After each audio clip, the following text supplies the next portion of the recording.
One UNIFIL peacekeeper has been killed and another critically injured in southern Lebanon. The United Nations Peacekeeping Force said a projectile exploded near a UN position. They said the origin of the projectile is uncertain and they've launched an investigation. Okay, let's speak now to Kandice Ardeil. She's a spokesperson for the UN Interim Force in Lebanon, otherwise known as UNIFIL, joins us now from Naqoura in southern Lebanon. Kandice, thanks very much indeed for joining us here at this time. First of all, what more can you tell us about the circumstances of this fatality? Well, what we know is that our position near Adshit al-Qusair, near Taibe in South Lebanon, was hit by a projectile last night. Two peacekeepers were very seriously injured, and unfortunately, one later succumbed to his injuries. The other was airlifted out to a hospital in Beirut, where he has undergone surgery, and he is stable, but his injuries are quite serious. So we're continuing to monitor, and our thoughts and prayers are with him and with the family of the peacekeeper who passed away, bravely performing his duties here as a peacekeeper in South Lebanon. Yes, indeed. Do we know any more about the source of fire or indeed responsibility? We don't know at the moment. This is all going to be part of our investigation. We've got expert peacekeepers who are on the ground doing their analyses, and we have a process that will unfold in terms of technical investigation, contacting the parties for any information that they may have. And this will take some time to complete, but we hope to have an accurate picture of what happened, and we'll take any action necessary after that. Usually we will send the report of the investigation to the parties, and if any party is found responsible, we will formally inform them and protest the actions to them.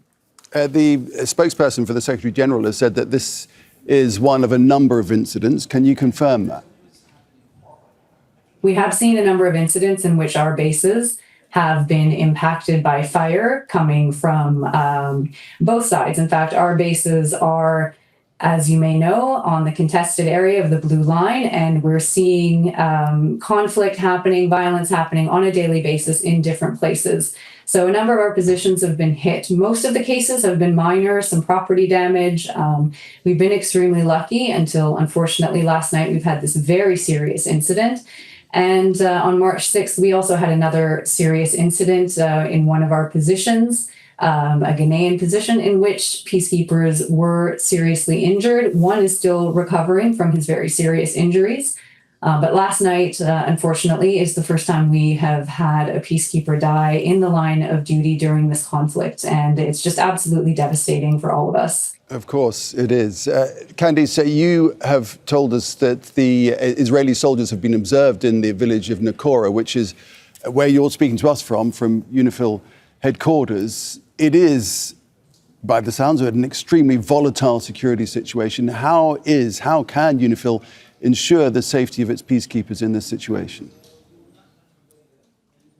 Well, obviously, as you say, it is a volatile situation, and we do have measures in place. I mean, we know that peacekeeping is not, nothing is 100% safe in this kind of environment, but peacekeepers are committed to the mandate that we have, to the tasks that we perform, and to building something toward an eventual peace here in South Lebanon. So peacekeepers are committed to that. And of course, we're doing everything that we can to ensure their safety and security as much as possible. We have measures in place, physical security measures, processes.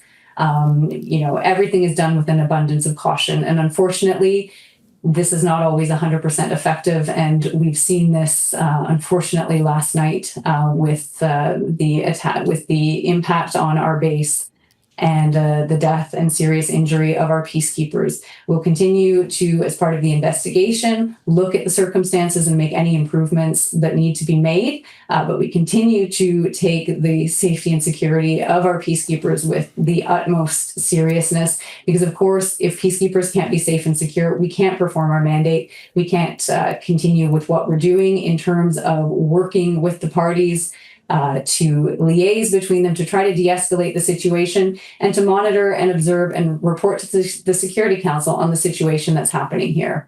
Are your peacekeepers able to move in and out of their bases at this point in time? Because of the security situation, we've canceled a number of patrols that we would normally be doing, just because it's simply not safe for peacekeepers to be out there when there's active fighting going on.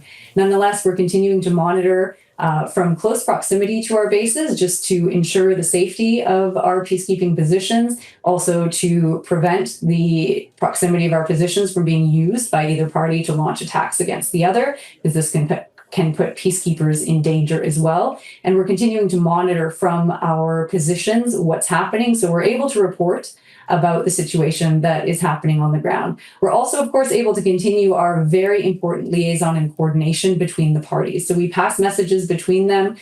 We, to the extent possible, avoid misunderstandings by communicating things that may be happening, including humanitarian aid movements to bring essential goods to the civilians who remain in South Lebanon, because there are civilians who are remaining and their position is becoming increasingly difficult. And so there are agencies that are providing humanitarian support.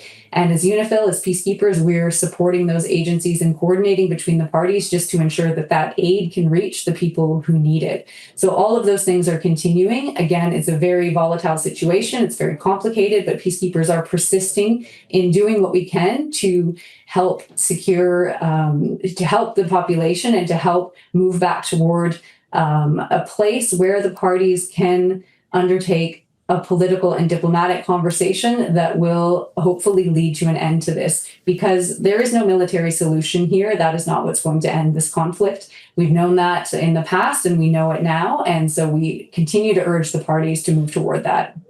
Kandice, important to talk to you at this time. Appreciate it. Kandice Ardeil speaking to us there from UNIFIL headquarters in Naqoura in southern Lebanon. Thank you.